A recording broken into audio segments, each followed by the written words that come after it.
Hello again, boxing fans. Welcome to episode number 149 of the Neutral Corner. I am your host, Michael Montero from BoxingMonthly.com and Boxing Monthly Magazine. And before we get into news and notes this week, I want to get into my fee for episode 149 of TNC. Guys, I don't charge a monetary fee. I provide this podcast for you guys every week, rain, snow, or shine, whether the schedule is loaded or not. And I always ask you guys for a fee. It's non-monetary though. This week, what I'd like you guys to do is, if you ain't doing nothing Friday night, to tune into a broadcast of some fights that I will be commentating on. I will be calling a small card from Charlotte, North Carolina, that Christy Martin is putting on. Christy Martin's Fight Night. Remember Christy Martin from really did a lot of her fighting in the 90s, early 2000s, fought everybody. Mia St. John, Layla Ali, Holly Holm, did very, very well for herself. One of the real pioneers of female boxing in America. I remember she was on the cover of Sports Illustrated. She did a lot of good work for female boxing. She is doing her own promotional company now, and she's been promoting in North Carolina for the last 2 years. And they're putting on a small little card, like I said, Friday in Charlotte. I'll get more information about the live stream, but I will be calling the fights there live ringside Friday night. So I will find out information about the stream. For those of you in North Carolina, in the Charlotte area who want to go, tickets I think are anywhere from like $35 to $75. The venue is called Center Stage. It's 3 miles, I think, outside of downtown.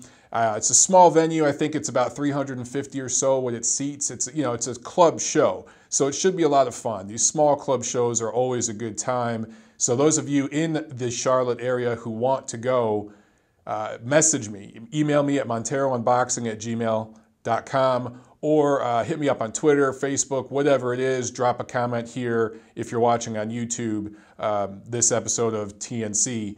And I'll get you some more information, but I'll be posting it on social media all week. But those of you guys who are listening or watching this episode of TNC from all over the world, my request is that you watch this thing Friday night if you can. Check me out, tune in for a little bit and watch me do my thing. And I'm trying to get more and more experience commentating. You guys have seen me do it for Thompson Boxing, and I should be doing more of those cards in 2019.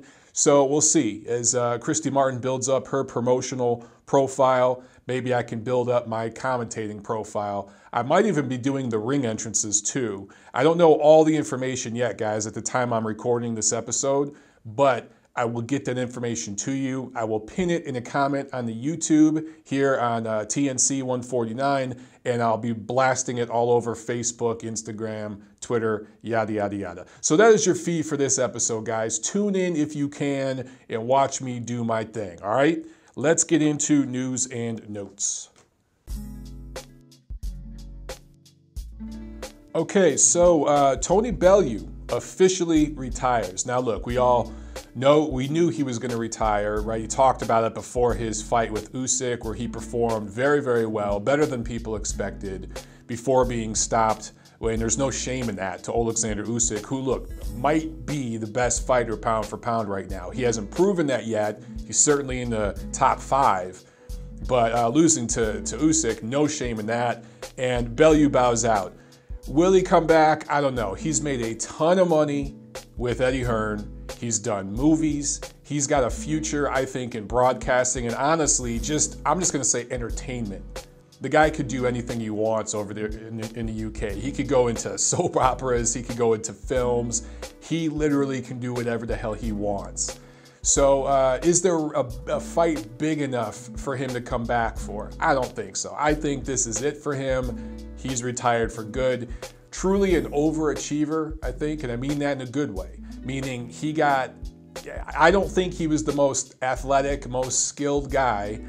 Just look at his frame and you can see what I'm talking about. But he got everything out of his ability, 100% out of him. A lot of guys who are super, super talented, super athletic, they're underachievers to a degree. They're lazy, they're fundamentals, they slip because they rely so much on their natural talents. Bellew was a guy who didn't have those natural talents and had to really, really learn on the job and perfect his style and his craft. And he did that. And he carved out a very successful career for himself. So good luck in retirement, Tony Bellew. Great personality, good guy, and deserves nothing but the best in retirement. So good luck to him. Okay, so that was some good news. Let's get on to some bad news. Roman Chocolatito Gonzalez injured, withdrawals from his December 8th fight that was going to be in Los Angeles, headlining an HBO card that Tom Loeffler was putting on. This was going to be HBO's last boxing broadcast, technically. And so if you were looking forward to seeing Chocolatito, and the LA fans, you guys have seen him up close and personal a couple times now, you know, this is a bit of a buzzkill. Personally, for me, I don't know if Gonzalez should still be fighting. I know he looked good in his last fight, but the guy was made to order for him. I just, you know, at the top level, I don't know, man. I don't look at this as a buzzkill, because very, very possible that Juan Francisco Estrada may replace Chocolatito in that main event. Loeffler wants to keep that main event on. Of course, you got Cecilia Brækhus, who actually, you know what, stand corrected. I think Cecilia Brækhus is the main event. And then Claressa Shields, they're fighting.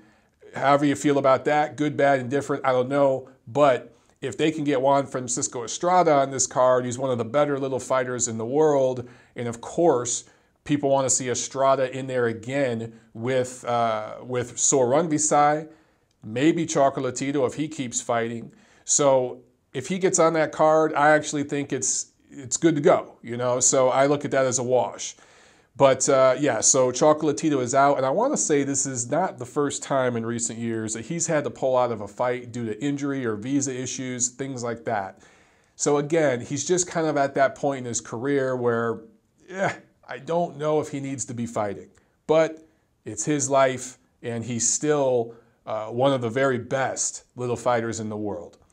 Now, a couple fights coming together. Bryant Jennings is fighting Oscar Rivas. That's been finalized for January 18th on ESPN+.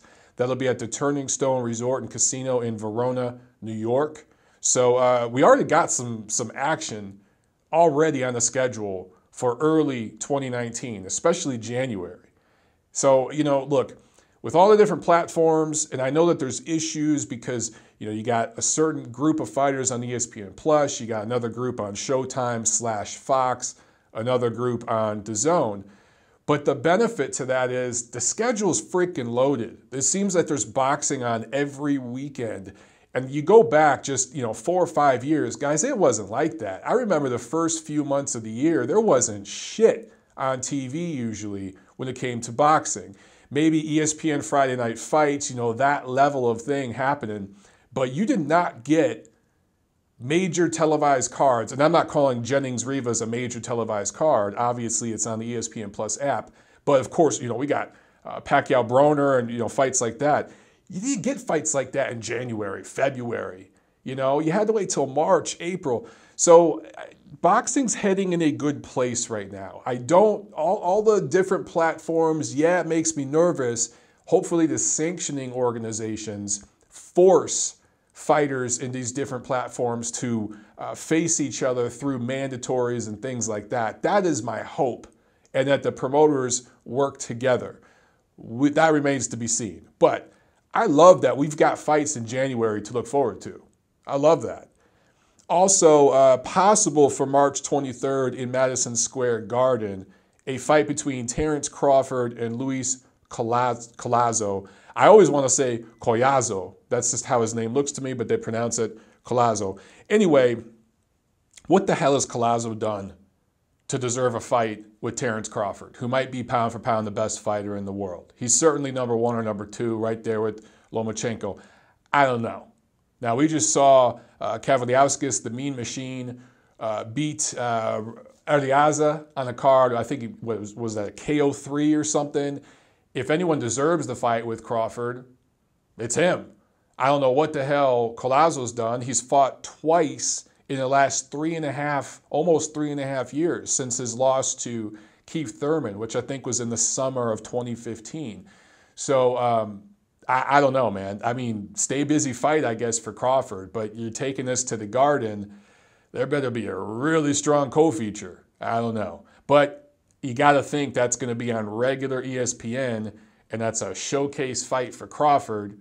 And Collazo's from the Northeast, that area, so maybe some of his fans will travel. I don't know. We'll see what happens. And then one last news and notes. I talked about it before, right at the opening. Guys, there's a card in Charlotte, North Carolina this Friday. I will be calling the action ringside. So I will get you streaming information as far as the website and everything. You guys can tune in live if you got nothing going on Friday night. And several prospects on this card. Some local prospects from the Carolinas. And then there's a Rock Nation prospect, Tyler McCreary, who is an undefeated featherweight. He's 15-0. He's out of Toledo. Pretty good amateur. Had an 87-15 amateur record. He's on that card as well. So some promising-looking prospects. That's the level of card it is. It should be a lot of fun. And I'll give you guys more information as it comes, okay? So that's it for news and notes this week. Let's get into the review of what we saw last week.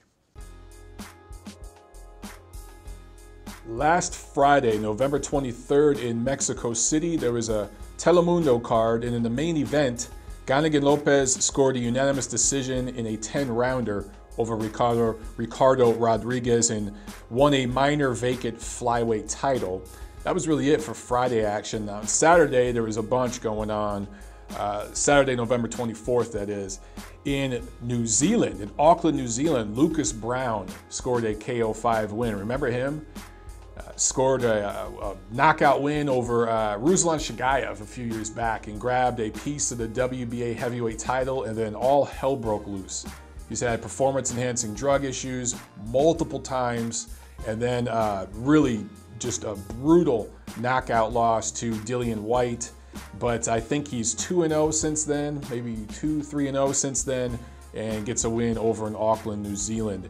Now in Monaco, there was a matchroom card on DAZN.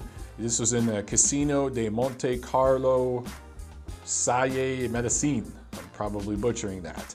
But in the main event, we had our robbery of the year, ladies and gentlemen. This was a horrible, horrible decision. Khalid Yafai stays perfect, technically, with a 12-round unanimous decision win over Mexican fighter Yafai-Gonzalez. You guys might remember Gonzalez's name because he fought Jerwin Ancajas earlier this year, I believe in February, and was dropped 3 times and stopped. Ancajas completely dominated him.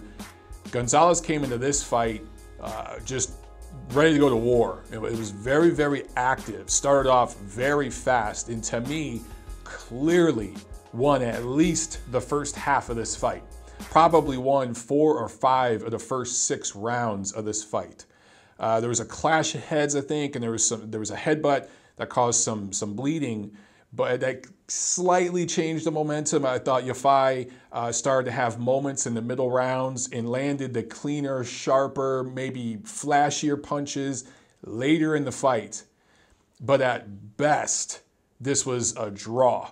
I don't know how these 3 judges got to these scores. So Jean-Robert Lane, who's from Monaco, who's a local judge, and Panamanian Gustavo Padilla both had it 116-112. 8 rounds to 4 for Yafai. I don't know what the hell they were watching. An Italian judge / referee, Giuseppe Corterone, scored at 117-111. Now, you might remember this guy's name from the Anthony Joshua Joseph Parker fight that he officiated. One of the worst, just most awkward officiating jobs I've seen in recent years. Now here he is, a year later, not even a year later, judging a fight, a title fight on another Matchroom card. So guys, to me, this is the worst decision of 2018. I can't think of a worse decision this year. Look, this was a close fight. Okay, it's not that Gonzalez dominated or anything like that. You could make a case. I didn't score this for Yafai, but you could make a case that this was a draw, or if you're giving Yafai every benefit of every doubt, okay, But to me, this was clearly a very narrow and competitive, but a clear win for Gonzalez. 7 rounds, maybe even 8 rounds for him. For these judges to have it as wide as they did for Yafai really blows my mind. Worst decision of 2018. And the thing is, I've talked about this. Some of these matchroom cards recently, and it's not just in the UK, so we can't call this a UK judging thing because none of these judges were from the UK. This was in Monaco. It's a matchroom thing. This is a trend that I'm starting to see. And look, I still think that, did I overreact a little bit to the scorecards between Usyk and Bellew? Yes. That was a close competitive fight, but I thought Usyk was ahead. And for one judge to have it 5-2 Bellew after 7 rounds, that was a terrible scorecard. And for any of you out there who had Bellew ahead 5-2 at that time, you need to learn how to score freaking fights because that's terrible.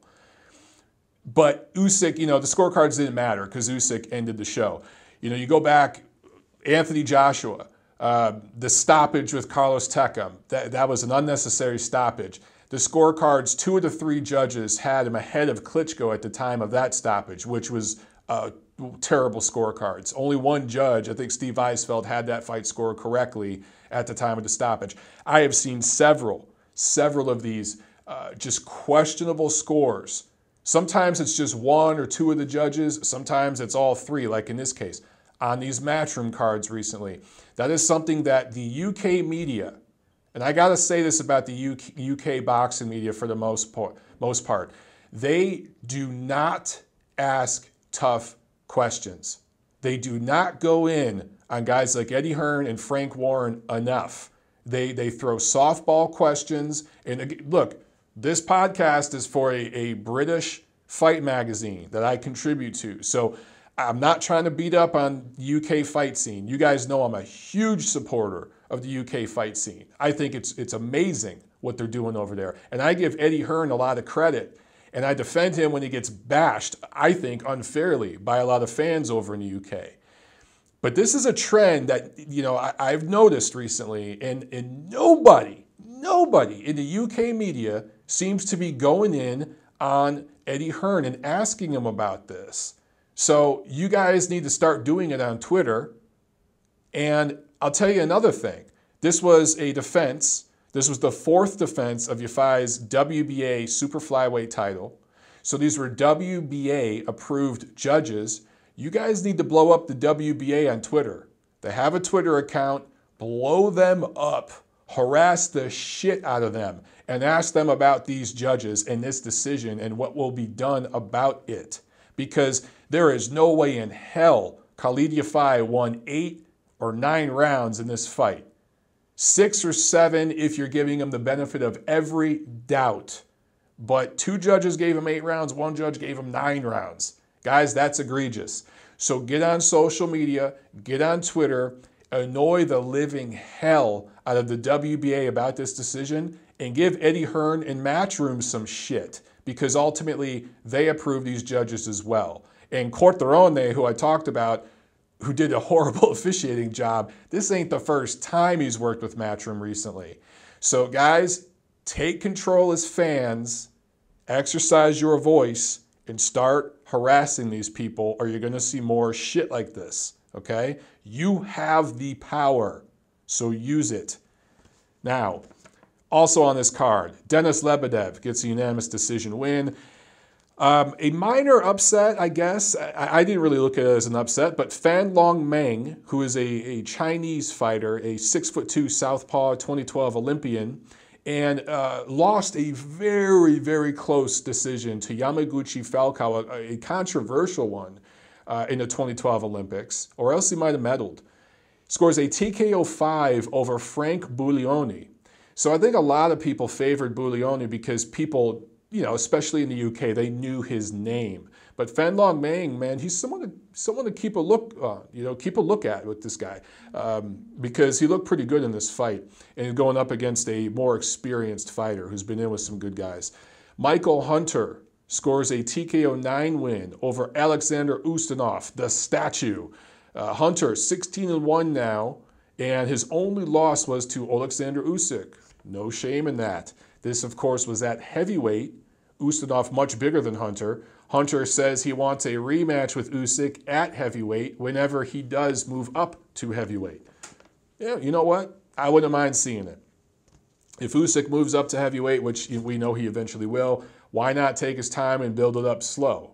So, Hunter would be a good first choice. Also on this card, I talked about this guy a little bit last week, Daniar Yelyusinov. No, hold on. Yelyusinov. There we go. Proved a 5-0 with a win. He is a Kazakh-born, Brooklyn-based welterweight southpaw to keep an eye on. Good-looking prospect. Then over in the USA, the Hard Rock Hotel and Casino, to be exact, Atlantic City, New Jersey. This was a main event show on HBO.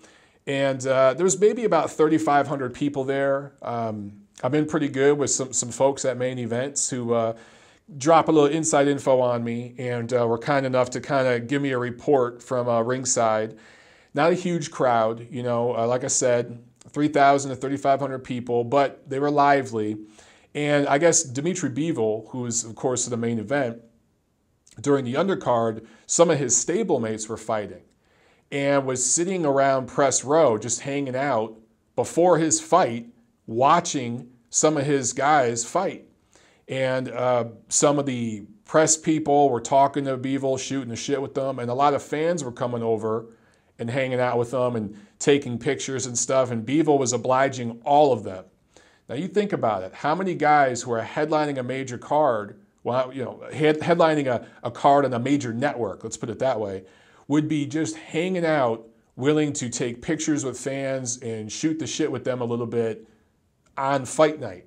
I mean, that's pretty cool. Dmitry Bivol is a super humble, super nice guy who really is making an attempt to endear himself to American fight fans. And I think fighters who come from other parts of the world, who come over here, try to learn English, try to interact with American fans, are open and transparent with fans and media, I think that deserves credit. And I think that, we need to give these guys credit for that. Now, actual fight. Dmitry Bivol versus Jean Pascal. Bivol stays perfect, gets the W, but it wasn't a thrilling win, right? A lot of people on paper looked at this and thought that he was just going to plow through Pascal, knock him out in 3-4 rounds. And I told everybody when this fight was signed, don't be surprised if this shit goes rounds. It could even go the distance. And people thought I was freaking nuts. But I was saying that all along because Pascal, say what you will about him, he's a veteran. He's been in there with everybody. He knows how to survive. He's got a crazy, awkward, herky-jerky style, doesn't throw a lot of punches. And if you're trying to get a guy out of there, you need him to throw punches because it's when a fighter throws punches at you that you are able to return fire. And that's how you hurt a guy. You get him reaching, you make him miss, you make him pay. When you got a guy in there who doesn't throw a lot of punches, it's hard to get him out of there. And what I saw with Pascal is there were little moments in this fight where he really did come forward and try to land combos, but it was 30 seconds of that, and then it was back to defense and just trying to survive. He just wanted to go the distance and get that moral victory and get one more payday. And that's what he did. For Bivol, there's a little bit of Floyd Mayweather, Vladimir Klitschko, Bernard Hopkins, Andre Ward in him in terms of mentality, in the sense that would he like to get the stoppage? Yeah. Will he go for it when it's there? Yeah. Is he capable of getting the stoppage? Yes. However, his mindset is to win rounds and do what he does. Is it maybe one speed? Is it maybe, I don't want to say one trick pony or one dimensional because he's not, but it's kind of one speed. He does one thing very well. He gets that lead foot way out there to give his opponent a little bit of an obstacle to get around, and he bounces out with his feet. He doesn't really move his head. He uses his feet as his defense, and then he throws very straight punches at you so that he gets maximum length and he's, generally speaking, out of position, out at a distance where you cannot counter him. Generally speaking, you can hit him because he does move in straight lines, but it's going to take a very fast, athletic fighter who throws punches from different angles and is busy to do that to him. So he does that one thing very, very well, and he does it over and over and over and wins rounds. If there's an opening and he can get you out of there, he will do it. If not, he will win rounds and win decisions and win titles and win fights. And that is basically what we saw from some of those other guys I mentioned. There's nothing wrong with it. It just isn't necessarily the most entertaining thing on earth. So you talk about Floyd, Vladimir Klitschko, Andre Ward, Bernard Hopkins. They did have some exciting fights in their careers. They had exciting fights in their careers when they were fighting somebody who was good enough to bring out the dog in them and force them to fight a little bit, force them to respond, right? That with Andre Ward, you saw that in his fights with Kovalev. With Klitschko, his last fight with Anthony Joshua, you saw that in some of his earlier fights, right? I can go on and on. So there were examples of when those guys were forced to do something different. They couldn't just get away with doing what they wanted to do. I think Bivol's going to be the same way. Now, I'm not putting Bivol on the level of those all-time great / Hall of Famers I mentioned. I'm just putting him on their level in terms of mentality, fighter mentality. So how would he fare against Kovalev or Alvarez or Beterbiev or Gvozyk, Stevenson, any of these guys? We won't know until we see. I will say this much about Bivol. He had, this year in 2018 alone, he had 35.5 rounds with Sullivan Barrera, Isaac Chilemba, Jean Pascal. He maybe lost 3 rounds. That was invaluable experience for him. Now, Barrera is still a top 10 light heavyweight. Chilemba is kind of a borderline guy, like on the bubble, and obviously Pascal is way past his best. But those are 3 quality guys that give anybody in a division a tough night at the office. And for Pascal, only one guy has stopped Pascal. For all the good fighters he has faced, only one guy stopped him, and that was Sergey Kovalev. And what that shows is that Sergey Kovalev, who really gets shit on since the Andre Ward loss, and everyone says, he was never that good to begin with. You know what? That's not true. This fight and some of Pascal's other fights that went to distance show just how special Kovalev was at his best. That dude was very good and punched very, very hard. It could change the game with one punch.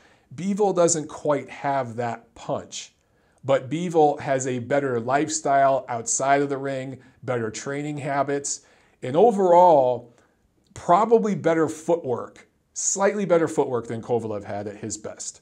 So, jury's still out on Bivol as far as, is he elite or is he just a shade under elite? I don't know. I just know that he's one of the best top 3 or 4 light heavyweights in the world, and he truly, truly wants to fight everybody. And he's willing to go anywhere to fight. He's open with fans and media, does his best to speak English and answer questions in English when he can. What is not to like about this guy? All of you guys dissing the shit out of him on Twitter, because I saw you guys calling him boring and he ain't shit. Calm down. Styles make fights. Give the guy a shot. I still think there's a lot of potential there, all right? Also on this card, and I will butcher this name, I promise you, Murajan Akhmadaliev. That was probably close, 5-0, 4 knockouts now with a TKO 9 win over Isaac Zarate. So Akhmadaliev is an Uzbekistani fighter, 300 wins, 15 losses as an amateur, 2016 Olympian, only 24 years old, southpaw, punches with mean intentions, 122-pounder. He was very, very dominant in this fight, did what he was supposed to do, but quite frankly, I wasn't blown away. I just wasn't absolutely blown away. I kind of saw one speed come forward and bust a guy up who was there to be busted up. Now, only his 5th pro fight, I think he was trying too hard to go for the stoppage.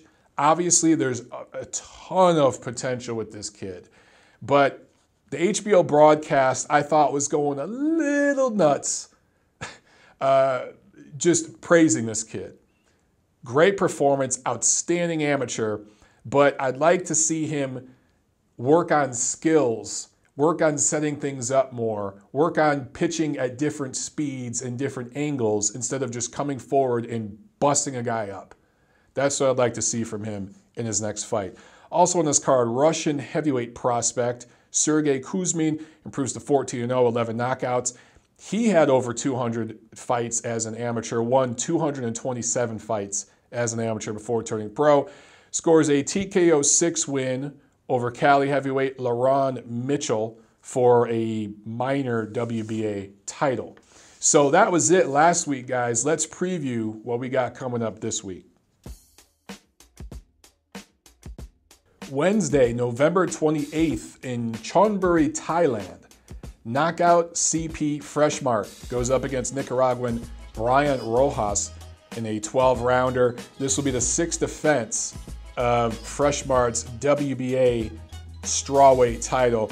And of course, knockout CP Freshmart isn't his real name, but I just love saying it because it's one of the best nicknames in boxing because it's so random and out of nowhere. I mean, that would be like me not naming myself unanimous decision Kmart. You know what I'm saying? Is Kmart still a thing? I don't even know if Kmart's still in business. Anyway, back to boxing.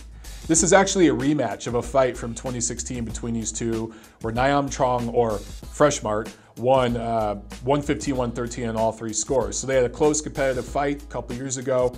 Rematch happening Wednesday. Now Friday, November 30th, a bunch of different action around the world, including the fights I'm calling. So be sure to check that out if you guys can. But in Australia, in Brisbane, Australia, on ESPN+, Jeff Horn going up against Anthony Mundine in a bit of a homeland grudge match. Horn is 30 years old, went pro in 2013. Mundine is 43 years old, went pro in 2000. He's fought anywhere from junior middleweight all the way up to light heavyweight. This is a 12-rounder at middleweight, 160 pounds. Now on paper, there's 2 ways to look at this. On paper, Mundine is vastly more experienced than Horn and has faced better opposition overall. But then the other way to look at this is Horn is much younger, much fresher, and as long as his face holds up, he doesn't cut or something or get caught with a big shot, he should be able to grind out a close, possibly controversial decision win. That's the way I tend to lean in this matchup. So that's the way I see it. ESPN+, check that out. Now, from Hollywood, Florida, there's a Telemundo card. Ricardo Espinoza is fighting Yeson Vargas in a 10-round bantamweight fight. And Derek Cuevas is fighting Bredis Prescott in a welterweight 10-rounder as well. In Florence, Italy, on DAZN, a few fights between Italian guys and I think UK guys. But the main event, Fabio Turchi, 15-0, 11 knockouts, fighting in his hometown. He's from there in Florence. Going up against a UK fighter, Tony Conquest, his first fight outside of the UK, which most of the time means you're being brought in as an opponent. This is a 12-rounder, a cruiserweight fight. So that is on DAZN. Also, Chris Algieri fighting in Huntington, New York. Remember Chris Algieri? No TV for that, just saw that he is fighting. I thought that was interesting. So that's it for Friday. Saturday, from San Antonio, Texas, I believe this is a Roy Jones Jr. card, and I think this is going to be streamed on Facebook Watch. In the main event, a 140-pound fight, 10-rounder, Kendo Castaneda, local hometown boys from there in San Antonio, 14-0, going up against Gilbert Vanegas Jr. out of Illinois. He is 10-0. So somebody's always got to go on Facebook Watch. Quebec City on Showtime. Quebec City, this is a headline or a preview fight. I guess, would you call it a preview fight? This is like an undercard to the undercard of the Wilder Fury pay-per-view. Adonis Stevenson defending his WBC light heavyweight title for the 10th time against Oleksandr Gvozyk, the Nail. So Stevenson is 29-1-1, 24 knockouts, 41 years old, 5'11", 77-inch reach, and he is a southpaw. And a southpaw with power, which is troublesome. Gvozyk, 15-0, 12 knockouts, 31 years old, 6'2", 75-inch reach, orthodox. So even though Gvozyk is the taller man, Stevenson has the longer arms. And it's going to be interesting to see how they work all that out, because obviously Gvozyk is going to be trying to establish his jab, to establish range and get Stevenson off his rhythm. Stevenson's going to be trying to set up that big, straight left hand, because if anything, he still has power. Now, he fought Badou Jack in his last fight, I believe, and I thought he lost that fight, but his power was able to, he was able to get some good shots in there at times. He still has that big left hand. Will he be able to land that on Gvozyk, especially early, before Gvozyk really gets into a rhythm? If he does land it, how does the Nail respond? For Stevenson, go back to 2013, June of 2013, scores a KO1 win over Chad Dawson and was the fighter of the year that year. It's been 5 years, and you look at all the defenses of this WBC light heavyweight title, the never-ending, seemingly never-ending mandatory situation with Eleider Alvarez that he got out of. And we all saw what Alvarez did to a faded version of Kovalev. Makes you wonder what he would have did to a faded version of Stevenson. His time has come. On paper, he should lose this fight. And I have been saying since this fight was signed that Gvozyk is going to go up there to Quebec City and win. And I don't know if he stops Stevenson, but I do think he starts breaking him up late. And I just think if he can get through those early rounds and survive a couple of big left hands that no doubt are going to get through at some point, I think Gvozyk's movement, his lateral movement, his ability to spin and turn his opponents is going to win him the fight. And I want to lean towards late stoppage, but I'm not going to do that. I'm going to say unanimous decision win for Gvozyk, and he becomes the new WBC light heavyweight titleist. And that division is wide open, and I just want to see the top guys fight each other. I hope we get that. I believe Gvozyk and Bivol would like to fight each other, and I really, really hope they do in the future. Okay, let's go to Los Angeles, Staples Center. Now, you guys let me know. Do you want me to do a live fight commentary for Tyson Fury and Deontay Wilder for the main event? Do you want to see me do that? Yes, no, let me know. All right, and I will, depending on your guys' interest in that, I will do it. If nobody's really interested, I won't do it. So let me know, okay? But before I get to the main event, quick hits on the undercard, which has a lot of names you might recognize, but really shit matchups. Jarrett Hurd fighting Jason Wellborn. If you haven't heard of Jason Wellborn, don't feel bad. He's 24-6 with 7 knockouts, 7 stoppages in 30 professional fights. He has absolutely no business being in the ring with Jarrett Hurd, let alone being in any title fight. This will be the second defense of Hurd's unified IBF, WBA junior middleweight titles. The third defense for his IBF. He won the vacant IBF first and then unified with Irizlandi Lara earlier this year to grab the WBA titles. So obviously Hurd this is a showcase fight for him. He's going to score a devastating stoppage win here. How this goes past 3 or 4 rounds, I don't know. Luis King Kong Ortiz going up against Travis Kaufman, 10-round heavyweight fight. Joe Joyce, heavyweight prospect, going up against his most experienced opponent, Joe Hanks, also 10 rounds. So you got two heavyweight fights there. It's always fun to see heavyweights. Big boys, always makes it fun. I like both of these fights to end in stoppages. Ortiz is fighting the better opponent. Kaufman is certainly better than Hanks. But, if Luis King Kong Ortiz has anything left in the tank, if he's anywhere near the fighter that he was a few years ago, he should stop Kaufman. And Joyce, after some early learning on the job, if Joyce is who we think he is, he should stop Joe Hanks later in that fight. Now, there is a vacant title fight for the vacant IBF strawweight title, 105 pounds. Mark Barriga versus Carlos Licona. So that's on there too. Julio Cesar Chavez Jr. was supposed to fight Alfredo Angulo, but that fight is probably off because Chavez has not provided the medical paperwork. He hasn't undergone the medical exam. So I doubt that fight's happening. Chris Arreola is also on this card. Robert Guerrero on this card against layups. Anthony Yard is on the card against TBA. No doubt he'll be in there against the Pizza Boy. So that's the undercard. Now, all things considered, for a $75 pay-per-view here in the States, and it's 20 pounds over in the UK, which is about, $22, $23, I think. So you guys over in the UK, for what you're paying, you're just basically paying 20 pounds for the main event. That's not bad. It's really not that bad. It shouldn't be a pay-per-view over there. I think it's kind of shitty that it is, but at least it's just 20 pounds. But here in the States, to pay $75 for this pay-per-view with a complete shit undercard, man, that's a tough sell. That is a very, very tough sell.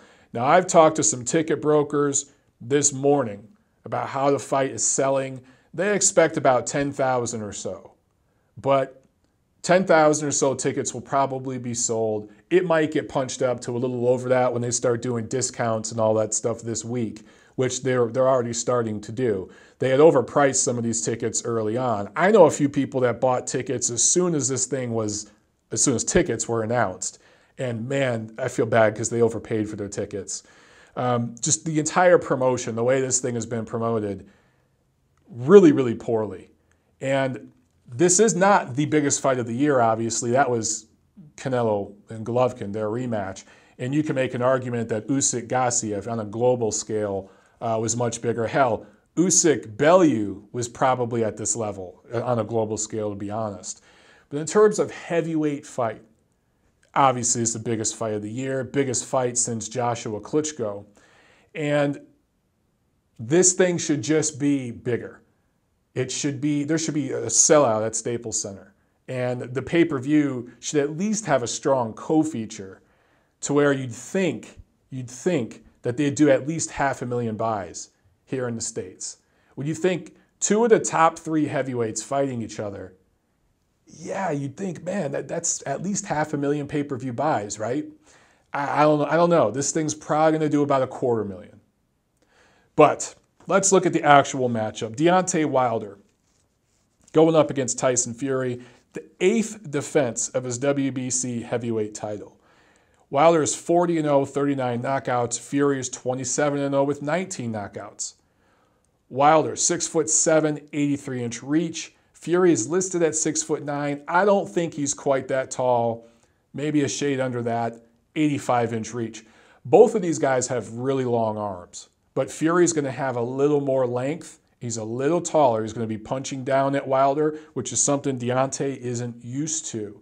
Now for Fury, people keep pointing to the Vladimir Klitschko fight because you look at Klitschko's build, the big right hand, and you compare that to Deontay Wilder in terms of body size and all that. Athleticism, all that good stuff. For Wilder, he really hasn't faced anybody in terms of body size and style and everything that's like Fury. So you don't know how Wilder is going to respond. You just kind of won't know until fight night. So I keep going back and forth on this matchup. All right. And for the people who think Fury is going to win, their argument is skills pay the bills. And Wilder, yes, he beat a Luis Ortiz, who was a top 10, maybe top 5 heavyweight. He might be. But I've talked to you guys about the medical issues that he had. And by the way, those medical issues, that's not an opinion. That's fact. I've actually talked to people in the New York Commission who explained the situation to me. The guy was not medically cleared to fight until Saturday, the day he fought Deontay Wilder. They literally flew in Charles Martin as a last-second replacement. So the things I say, me talking about Luis Ortiz's medical deal, that's not an opinion. That's an actual fact. The guy's had medical problems, okay? We already know about the blood pressure meds and everything else. So yeah, Deontay Wilder got that win. But does that win necessarily prepare him for the skill set and the size, the style matchup, the issues that Tyson Fury poses for anybody, including now Deontay Wilder? No. So the argument for the Fury people is that Fury's skills, his boxing craft and ability is simply going to nullify what Wilder wants to do, which is, generally speaking, one crazy looping wild right hand out of nowhere that he tries to knock you out with. Now, we've seen Wilder fight behind a jab in a disciplined way before, but you got to go back several years. You got to go back to that first fight with Berman Stavern where he won this title. For some reason, he stopped fighting that way. I really don't know why, but fighting in that style would serve him very well against Tyson Fury. But even if he tried to just stick behind the jab, Fury's head movement, his underrated athleticism and agility, and his really, really good timing would give Wilder fits. And so the Fury people are saying they win a decision here because they simply will nullify the one thing Wilder wants to do the way that they nullified Klitschko a few years ago when they fought him. That's one school of thought here. The other school of thought is that Deontay Wilder is younger, he's more explosive, he's more athletic, certainly punches harder.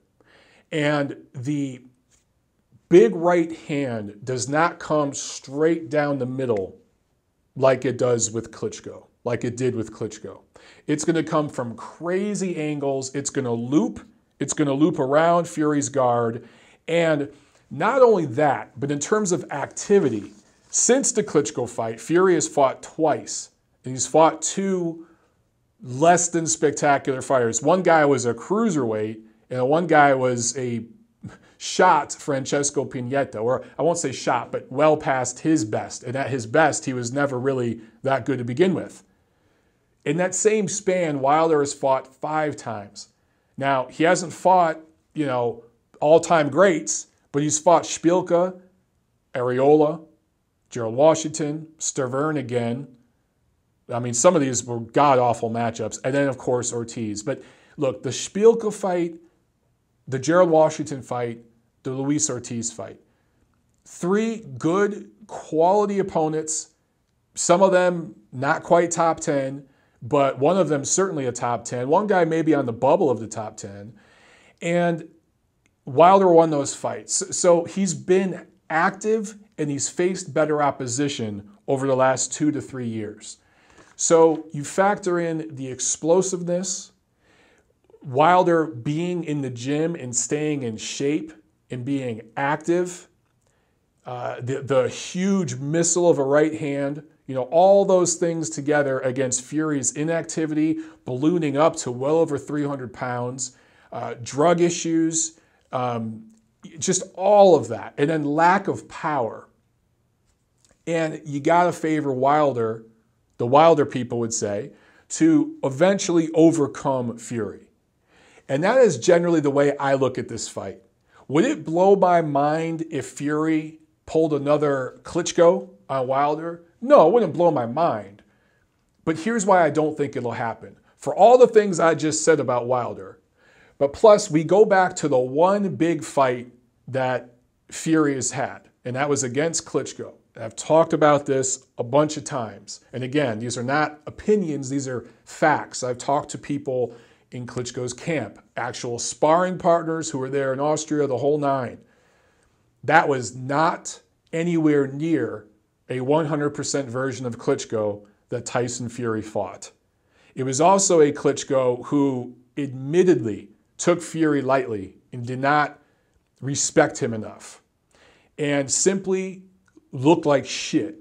Now, Fury gets credit for the win, and I totally credit him for what he did. He nullified what Klitschko wanted to do and did enough to win rounds.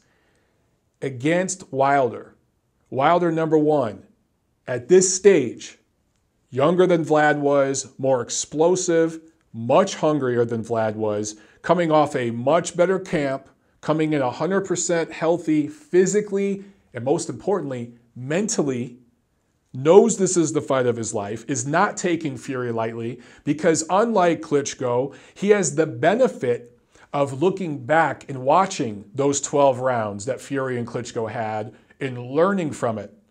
They know what to expect. They're not taking Fury lightly. I think Wilder's going to be tight early on. I think Fury's going to win early rounds. Would not surprise me to see him up 4-2, maybe even 5-1 halfway through this fight. Would not surprise me to see Fury ahead. But I think in the middle to late rounds, Wilder's activity, his unorthodox, crazy angle punches are going to start busting up Fury's guard. And I see Wilder either pulling out a late stoppage win, very, very possible, or pulling out a narrow points win, possibly controversial, getting the decision against Fury. And this is where I'm starting to lean more toward this. Wilder doing enough over the second half of the fight to win a controversial, close decision against Fury, where you have a lot of fans, particularly UK fans, saying Fury should have got the nod, and a lot of American, particularly PBC pom-pom wavers, saying Wilder clearly won. You guys got to look at the politics of this thing. It's a PBC fight. There is a huge, huge event on the line, a multi-fight deal on the line between Wilder and Anthony Joshua. So I just think he gets the nod here if it's a close fight that goes the distance. So my official prediction, either Wilder by late TKO or close, controversial decision. Let me know what you guys think, and let me know if you want me to call the fight live on YouTube, all right? I'll see you at the fights.